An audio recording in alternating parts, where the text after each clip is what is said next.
Assalamualaikum warahmatullahi wabarakatuh. Alhamdulillah, alhamdulillahi ala ni'amihi dzahirati wal batinati qadiman wa hadisan.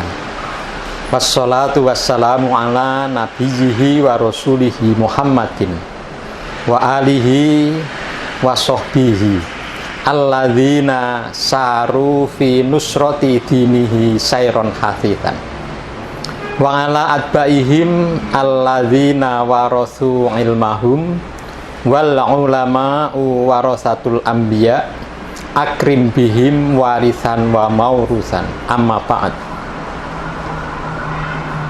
Bapak Ibu, saudara-saudara pemirsa channel kajianmu Magelang, yang taat akan dibantu malaikat. Dalam kehidupan kita yang tidak semakin mudah, maka komitmen kita kepada ajaran menjadi semakin penting. Ada satu ayat yang sederhana tetapi amat sangat efeknya besar, yaitu pada surat Fussilat ayat 30.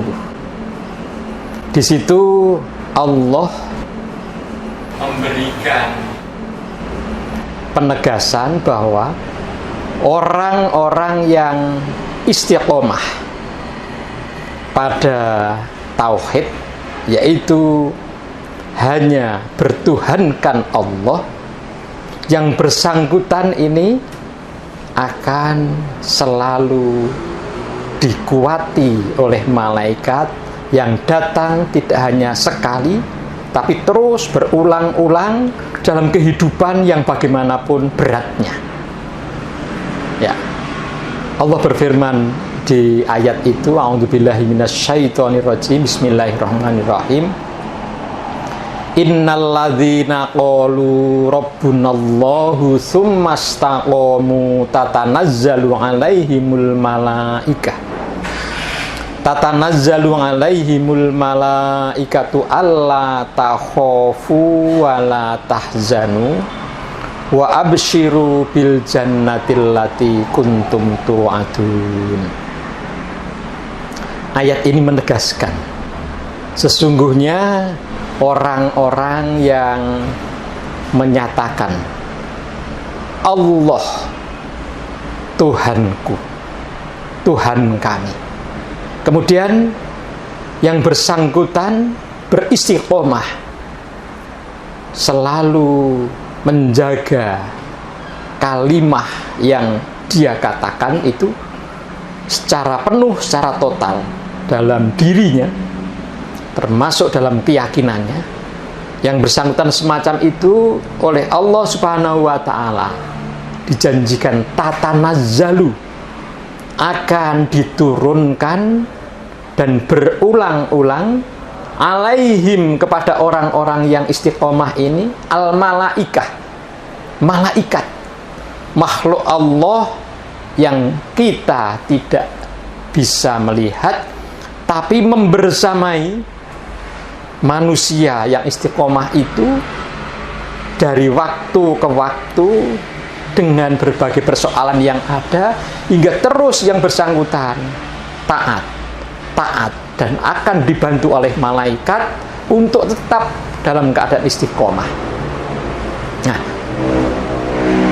malaikat yang membersamai manusia-manusia yang istiqomah itu ada dua misi, ada dua tugas di ayat ini, yaitu alla takhafu wa la tahzanu. Di malaikat ini menguatkan manusia yang istiqomah itu, jangan kalian itu takut dan jangan kalian bersedih. Jadi tidak ada takut dan tidak ada sedih. Kehidupan dipandang sebagai kehidupan.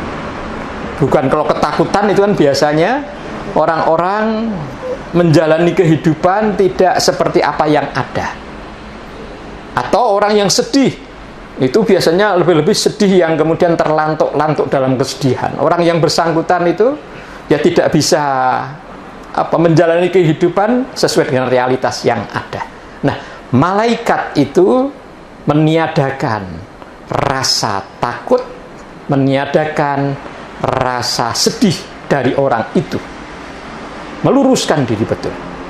Nah, kaitannya dengan semacam itu, maka jadi tidak sedikit Bapak Ibu jamaah rahimakumullah, orang-orang yang ketika membaca ayat ini dengan sepenuh hati, sepenuh jiwa, sepenuh kesadarannya, dan kemudian yang bersangkutan menemukan ketenangan yang luar biasa. Hilang dari yang bersangkutan itu rasa takut, hilang dari yang bersangkutan rasa sedih, sehingga yang bersangkutan itu justru menjalani kehidupan ini dengan optimisme yang luar biasa. Nah, seperti terusnya ayat ini, wa absyiru bil jannatil lati kuntum tu'adun. Yang bersangkutan justru optimis dengan apa? Bil jannah, dengan surga, dengan kenikmatan, gambaran kenikmatan, balasan yang berlipat-lipat karena rahmat dari Allah Subhanahu wa taala, allati kuntum tu'adun, yang telah dijanjikan kepada kalian semuanya.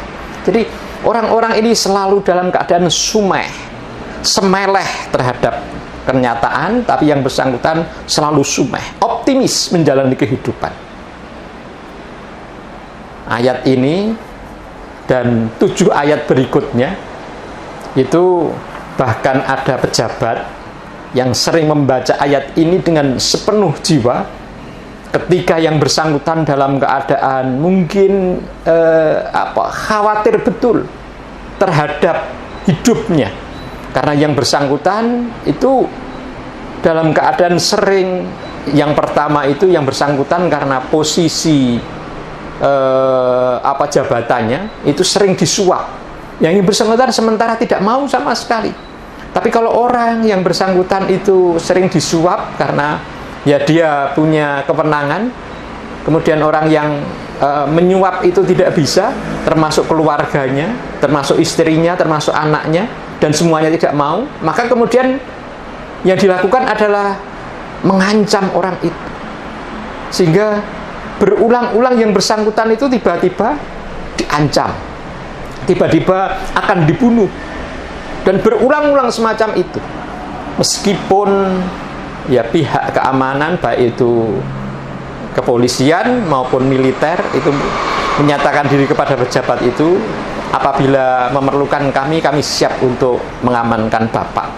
Tapi pejabat itu, baik, saya orang yang biasa, orang yang siap menjalani kehidupan, termasuk misi hidup saya, tapi saya yakin bahwa Allah Maha Tahu, maka termasuk jiwa saya pasrahkan kepada Allah.